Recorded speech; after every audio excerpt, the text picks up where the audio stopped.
नमस्कार, सलाम, सत श्री अकाल दोस्तों, स्वागत है आपका देश नीति में। मैं आपके साथ गेटी भाव्या।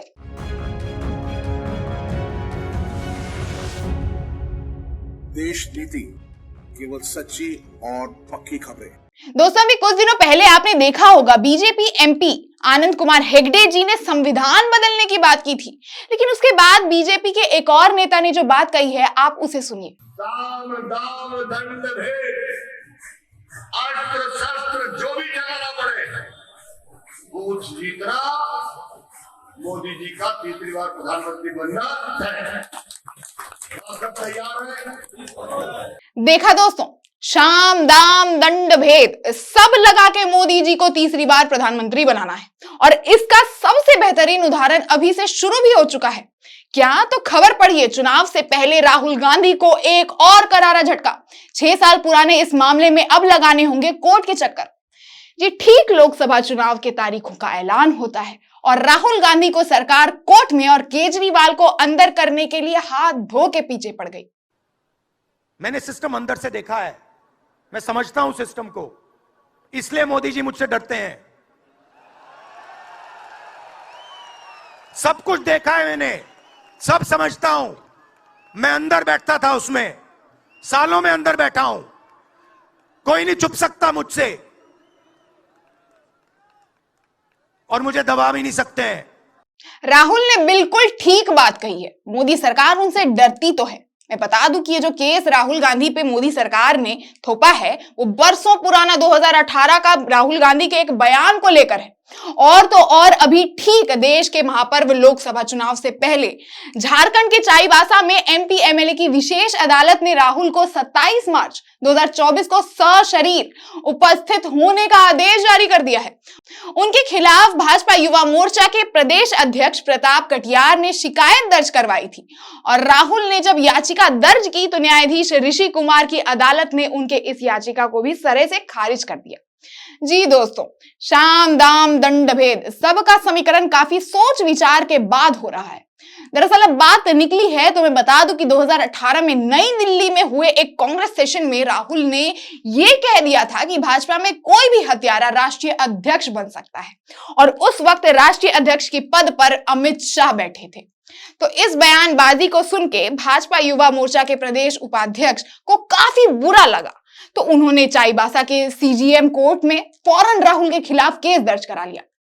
अब बात भले ही पुरानी हो गई हो, लेकिन चुनाव तो आगे है ना, और आप तो जानते ही हैं, बात हमेशा पुरानी ही होती है जब फंसाने की बारी होती है। आपको एक खुल्लम खुल्ला राज बताती हूँ दोस्तों, अमित शाह के ऊपर सच में फेक एनकाउंटर और सबूतों को मिटाने का आरोप लगा हुआ है।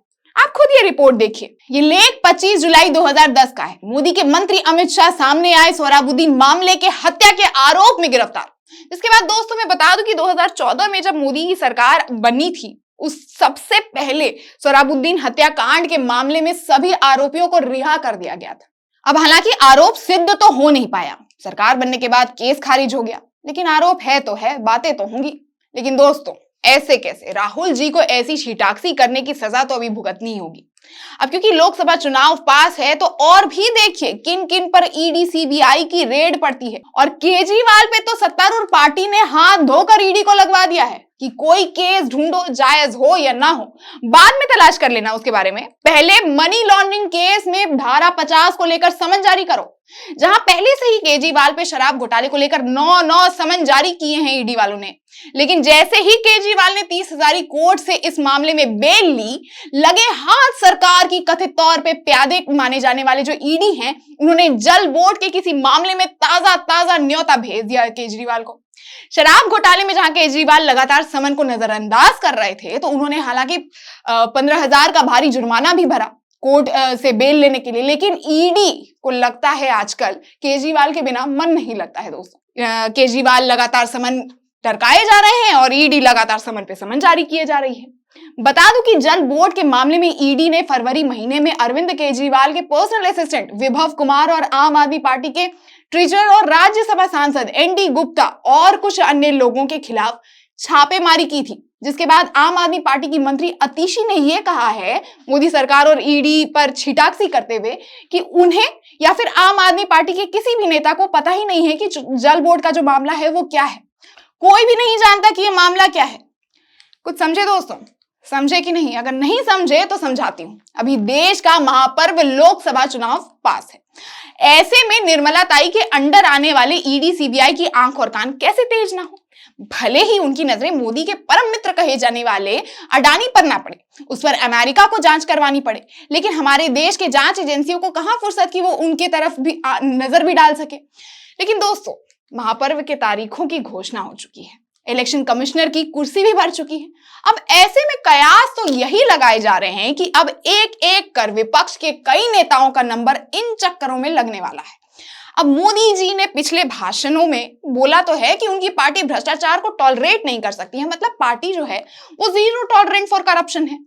तो भैया, आपके घर परिवार में यानी आपके पार्टी में सबसे ज्यादा मर्डरर्स और रेपिस्ट जो बैठे हैं, उनका इलाज आप कब कर रहे हैं?